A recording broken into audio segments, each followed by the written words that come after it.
time. Gets a block down the sideline. End zone. Touchdown. Colorado upsets 13th-ranked Penn State. Center left foot shot off the post. Taking on the line. Goal for the Buffaloes. Blitz coming. Speed in trouble. The ball's loose. Scooped up by Colorado, and a big man running all the way in.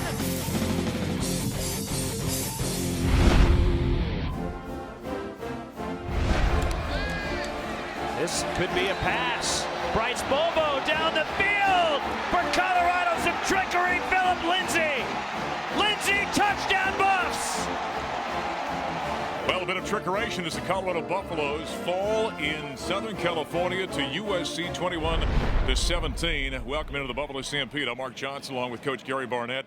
Tough loss for the Buffaloes. Now sit at 4-2 in the season. Fall for the first time in league play. They're now 2-1 with Arizona State coming to town.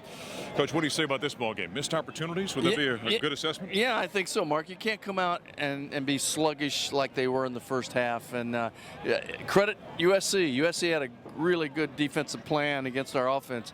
Knocked some balls down, broke on our slants. And in the second half, fortunately, we were able to make some adjustments, move the pocket a little bit, and break up the routes a little bit and get something going. But, you know, you can't take a team like USC and not show up in the first half. The one drive that we had a chance and should have made points on, we didn't because we had some penalties that we just usually don't make. And missed opportunity. Good team, good place to play, tough game. It's a Pac-12 conference game. They ought to all be tough, and this was one. You know, the Buffaloes came into this ball game. They were top 15 in total offense. So they had 320 some odd yards in this ball game. Early on, though, that offensive line was not able to protect or get much push up front. That really slowed that offense. Well, it did, and you know, Steven Montez could not step and throw the ball effectively. I think he probably I got a little nervous in the pocket and dashed out a couple times. He should have stayed up inside. I think he learned a lot as a young quarterback, and we heard in his interview afterwards what he said about it, and I think that's right. I think that he learned that everybody's good and that you're not as good as you think you are sometimes. And you know, this could have been a case of at least Steven reading his headlines. Well, Steven did make the comment. I guess every young player's got to learn it. Guess what? Everyone's a good athlete at this level. And he said even those defensive linemen run awful fast when he tries to outrun them. Yeah, well, and he's going to learn more and more about that. But, you know, I think he's a warrior, and I think he's a guy that's going to be a really good quarterback around here. One thing I will say about this quarterback situation, we saw Steven go down late in that first half. He went out, got the wind knocked out of him. We saw Cepho come back in. He was out there for brief, 2 or 3 passing, 11 yards for him. And then the second half, Steven Montez starts again. What do we read into this quarterback situation, do you think, moving forward? I think you probably have a little bit of a controversy now because he didn't leave Cepho in the game. I think unless Cepho absolutely said, I can't go full speed, I can't push off or whatever, and so they went back to Montez, then that's okay. But if he took Cepho out because he just felt like Montez gave him a better chance to win, then I think you got a bit of a controversy. The Buffaloes forced 5 turnovers, an interception, should have had a second by Kella Witherspoon. That was a huge play in this ball game. They also had forced 4 fumbles, had a turnover on downs. How often do you have 5 turnovers and not win a ball game in college football? Well, you should win those games, and just the slow start hurt us. And really, Mark, if you examine it, it wasn't so much that we forced turnovers. I think they coughed the ball up in situations that there wasn't anybody there. You know, and the interception they threw was, I mean, it was just a really badly thrown ball. We were right there, but we didn't put pressure on him at that time. He just threw a bad pass. I'll say this, the defense, although numbers maybe don't look great, that defense played some gutsy defense, I thought, against USC. Well, they did, and they played without substitutions. You know, it was pretty much the same, you know, 11 of 14 guys the whole game, and we just don't have the depth that can that we can rest some guys. And you know, I think it showed up a little bit today, even though we did play better in the second half. All right, if you're Mike McIntyre, you've got homecoming next week. Arizona State coming to town. By the way, that is a 6 o'clock game Mountain Time. We'll hit the air. Gary and I and Town of Columbus at 4 o'clock and KOA News Radio and the Colorado Football Network at 4, the Buffalo Stampede. You're the head coach. What are you saying to this group? Well, what you're doing, what you're saying is, I hope we learn. I hope the next time we play a game, we take the team that played the first 5 games of this year and put them on the field, because, you know, we obviously had some issues. Some of us weren't ready to play. Let's figure out why and correct it, and then let's go on. We got We're halfway through this season. We got a lot of football to play and a lot of opportunities. Well, number 21 Colorado really had a chance to take control of the South Division of the Pac-12, but they fall 21-17 here in Southern California. For Gary Barnett, I'm Mark Johnson. Stay with us. We're going to talk with the third member of our broadcast team here in Southern California, quarterback Bobby Pesavento, when we continue here in the Stampede. By Derek McCoy. Back goes Pesavento. Bobby's putting it to the end zone. It's a touchdown! Pass completed to Daniel Graham. They come right back, 21 yards to the score. Welcome back to the Stampede. When you're in LA, you hang out with the beautiful people. Well, then again, he was hanging out with us in the radio broadcast as well. Quarterback Bobby Pesavento for that fantastic 2001 team.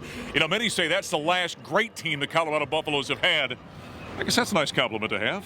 I'll take it. I wish that another team would take our spot, though. But yeah, we had a great group of guys, really talented, great coaching staff, and at the end of the day, you know, we had a group of guys that really cared for one another and wanted to take care of each other. Well, not only that, they had some pretty good talent. You just saw the highlight there, the pass to Daniel Graham. It's not like you didn't have a few NFL guys around you as well. Oh no, we had some football players on that team, and you know. But we played really well together, and I think that goes a long way. Because you can have a lot of talent, but if the connections aren't there, the talent doesn't go very far. Is it true to say that was a great team, but maybe exceeded expectations that year? I mean, the year before, you guys were good, not great, and it came out and had a special year that year where maybe could have played for the national championship. Yeah, I'd probably say, yeah, we exceeded expectations on the national level, right? But within our program and what we knew we were capable of, we really expected to go to Dallas and play in the Big 12 championship that season. Of course, Bobby is joining us on the radio broadcast, doing the rest of the road games this season. What's that like jumping on the broadcast with, well, me, it doesn't matter, but your former coach, Gary Barnett? That's kind of cool. It's great. It's very cool. You know, I love doing it. I love being a part of the group and traveling with the team, but it's good to see Coach Barnett around because he deserves a lot of respect from this university for what, you know, the job he did leading this football team. Yeah. What was he like to play for? Difficult at times, a lot of fun at times, but at the end of the day, you know, we had a ton of respect for him. Whether you liked him or disliked him or you're mad at him at 1 minute, you know, you did everything you could to execute what he put out there for us. And he was, you know, even after you're done playing, I think that's where it says a lot. When he stays in touch with you, he cares about you and your family and everything that's going on with your life. Well, I think anybody who's been in athletics, you, me, anybody that's ever done it, there are times you want to kill your coach. There are times you love the guy to death. But I think the fact that when it's all said and done, you end up with a respect for that guy kind of shows you what kind of person he is and the impact he had upon you in life. Yeah, you're totally correct. And Coach Barnett was one of those guys. He cared for everybody. He may have cared for everybody in different ways to try to, you know, light a fire under him. But that's what it takes to be successful, and he was highly successful. So it's great to be in the booth with him and hanging around him again. You know, one thing, no matter if I talk to Bobby or whatever former player at the Coliseum here today, we've had Jeremy Bloom join us. We've had other guys join us to broadcast. Seeing Colorado football become relevant again. Top 25 team, number 21 of the land heading into this ball game. It's got to make you guys feel good. And it's where Colorado football is supposed to be. Yeah, it's where we belong. But it puts a smile on our face. You just saw, I mean, Jeremy in the radio booth, he lit up talking about the way this team's playing. And, I mean, it is fantastic to see these guys being able to taste success, you know, because they played so hard in the past, but they just didn't get to feel those wins and those victories. So I'm super proud of them, super proud as an alum and a former player in the top 25 and playing meaningful games on Saturdays now. You know, you think about the quarterback situation. Seth Olufau, 3-year captain, 4-year starter. He's been fantastic. Owns just about every record in Colorado football history from a quarterback perspective. Steven Montez, though, has burst onto the scene with the injury to Steffo. He's got a lot of those things you can't quite teach. Give me your impressions of the youngster. Man, he is a ball player. Physically, he's got all the tools you could ask for in a quarterback. Now, when the lights come on, the kid can play. He makes throws that you go, wow, how did he fit that in there? Or you know, you go, oh gosh, why is he doing that? And then he completes it. But you know, he's physically gifted, and you can see that because he moves well in the pocket and he can make really tough throws off his back foot. His arm strength is impressive. He's a great athlete, and you know, as we've seen, he's a good leader too. I mean, as a young kid, he's taken this team over the last 2 games and led them. Well, don't you think one of the things that's kind of fun about him? There are things you can coach. What you're talking about, the footwork, decision making, those kind of things. He's got a few of the attributes that you can't teach somebody. It's when they're there, it can be magical.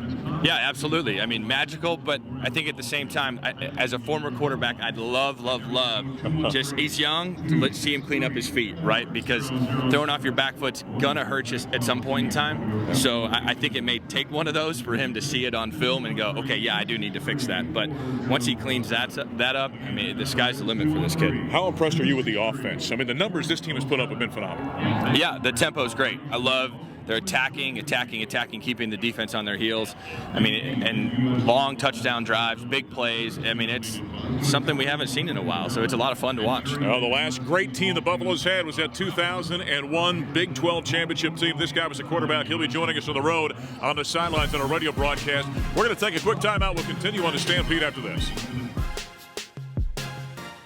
I think we could all agree, even when you were playing, we didn't have this much excitement, this much energy for Colorado football. It's back on the national map. Don't you feel that? Well, yeah, I mean, everyone's excited about it. We're 21 in the country. We got guys like Paul Richardson, Jeremy Bloom, and we're all hanging out here. And we're coming back to Southern California, where I'm from. What do you think about the speed this year, P. Rich? We got a lot of speed out here, man. I'm happy to see guys healthy. I'm happy to see guys performing.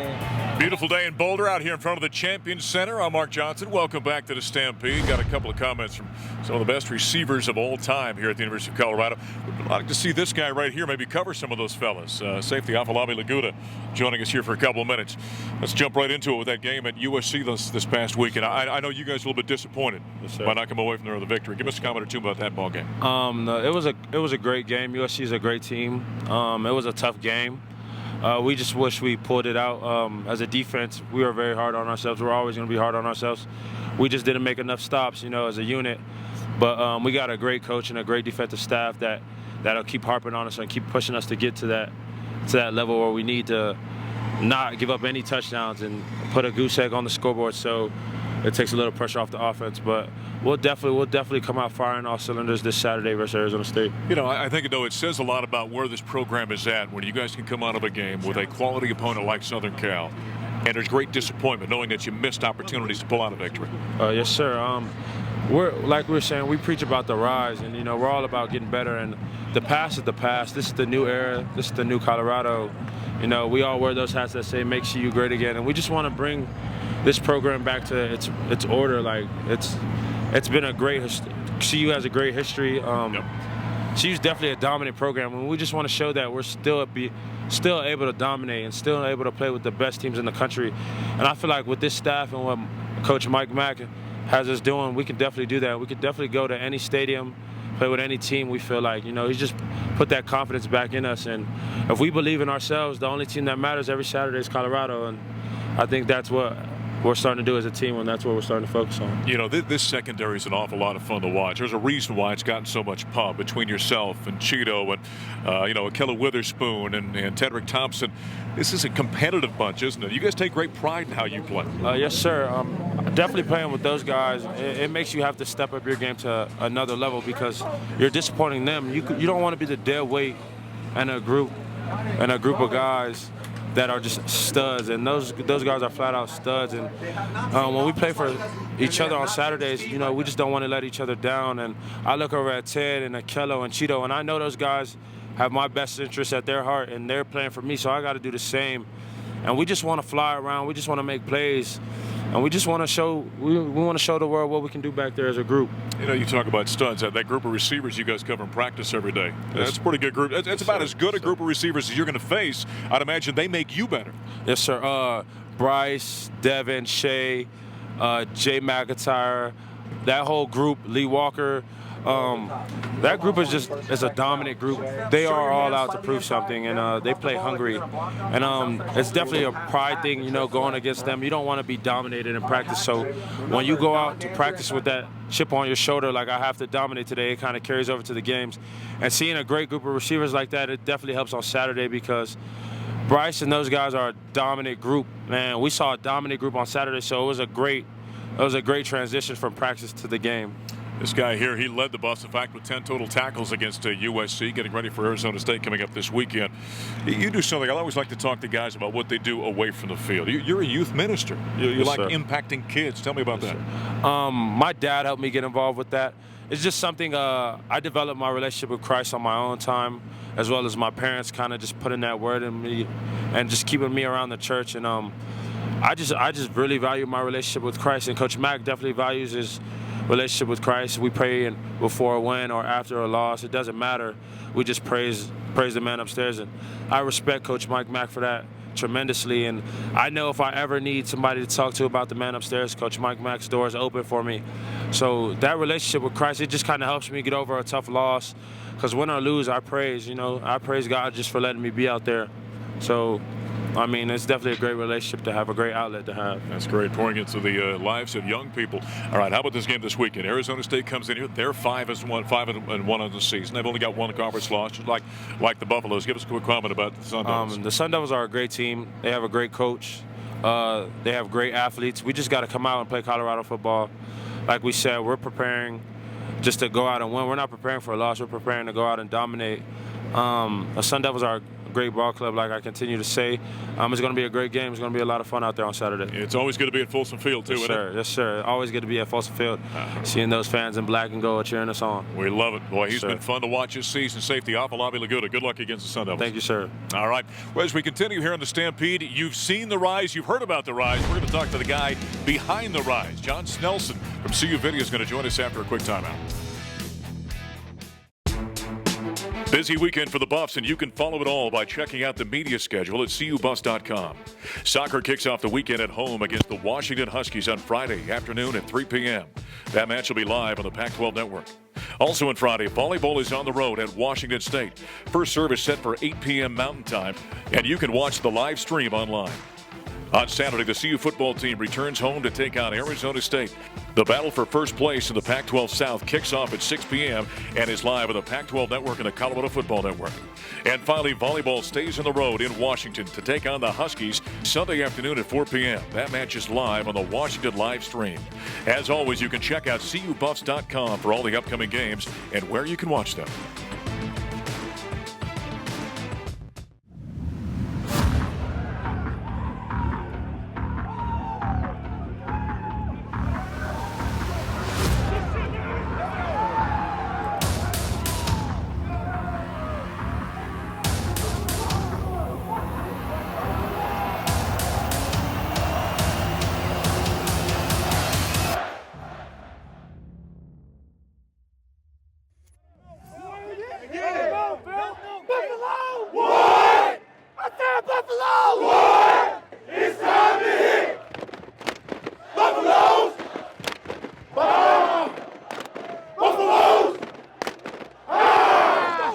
Welcome back to the Stampede. Boy, you've seen The Rise, the television show. It's been fantastic. This is the guy behind it, football video production manager John Snelson. And by the way, these guys got 4 Emmys here in recent years. You guys have been putting out some fantastic work. But this Rise is really getting a lot of attention. Yeah, it's been really cool. I actually went to the Pac-12 Network with the idea of getting more exposure than our normal YouTube and Vimeo.com, kind of Facebook and Twitter and all that. And we actually got it airing on Pac-12 Mountain this year, which is really cool.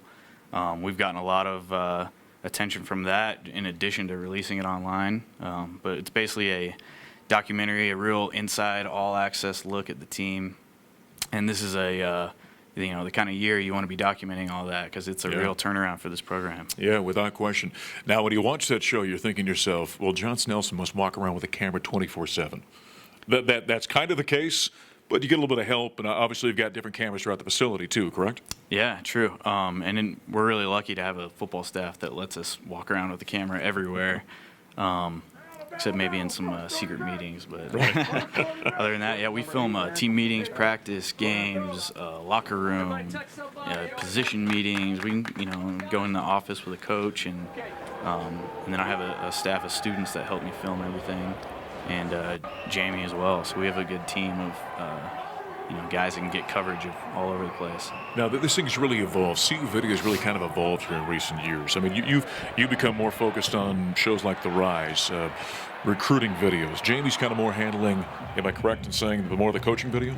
Yep. So Jamie works directly with the coaching staff on helping them have all the analysis tools they need to scout and analyze themselves as well as all their opponents. And then I really focus on the production videos, the social media, recruiting videos, motivational videos for the team, documentaries like The Rise. And so we work together on everything, but it's really evolved where it's become a deal where we can both manage our own sides of the operation here. It used to be kind of interesting, too. This staff had to be in good shape because down at the practice fields, tape would come down. They'd be running it up here, getting it to somebody else who begins the editing. You've got cameras, as I mentioned, all over the place. I mean, in the IPF, all over the place where you can collect what's going on the field now up here, correct? Yep. So I used to have to catch SD cards or tapes and run them up the hill, hand them to Jamie, and he can edit them all together. And now they're all right back here. All right. So we can remote control every camera at practice and have every single angle you need and no more running the hill. Boy, the technology is fantastic. When you talk about, a good year to do The Rise, tell us where the idea came from. And the timing had to be right on this thing as well. You didn't want to be doing a show called The Rise on a team that wasn't winning football games, wasn't capable of winning football games. Yeah, so Jamie and I have both been here since the beginning of the McIntyre era, and I think this offseason we could all feel it. Not just us, but everybody could tell that this was going to be the year that we can start winning. And in the offseason we decided instead of doing some kind of like features here and there, we should document everything because people will want to see that, and it'll be something that these players can watch forever and be, I think it'll be great memories for them, and the fans get a real inside access look into stuff that they would never see. So. I think when you talk about college football right now, obviously the facility we're sitting in, the Champions Center, the IPF, that's becoming a huge part of programs. But what you're doing is becoming an enormous part of programs. It's like you guys have to one-up each other around the country, your different video departments. Yeah, and we definitely watch what everybody else is doing too. But it's really, what my job, video production, is something that's everywhere now. Everyone wants it. Every coaching staff wants it. And it's becoming a big deal, and it's on a professional level. It's not just the video coordinator makes a highlight video in his spare time. Right. We're trying to, I'm trying to compete with actual production companies and commercials, and I want to make it a very professional level and not just a guy who works for football and happens to throw some videos together. Are you getting a sense of what kind of response, through social media, how many people are actually kind of tuning in to The Rise? Yeah, and it's been cool, especially this year we go on road games and there's fans all over the place at Michigan and USC, and I've had people come up to me and, they all tell me they watch it and they love it and they'll quote from it. And, I've had all my friends being players make plays, players win games, and all the Coach Matt quotes, and so it's gotten a lot of attention. It's been cool. That's good stuff. Keep up the good work. Thank you. All right. Yeah. John Snelson from CU Video, a big part of what the Colorado Buffaloes are doing in this season of 2016 as the Rise continues. And it will continue on Saturday at Folsom Field, Arizona State in town. That is a 6 o'clock Mountain Time kickoff. We're going to hit the air on the Colorado Football Network at 4 with the Buffalo Stampede. We'll talk to you next time.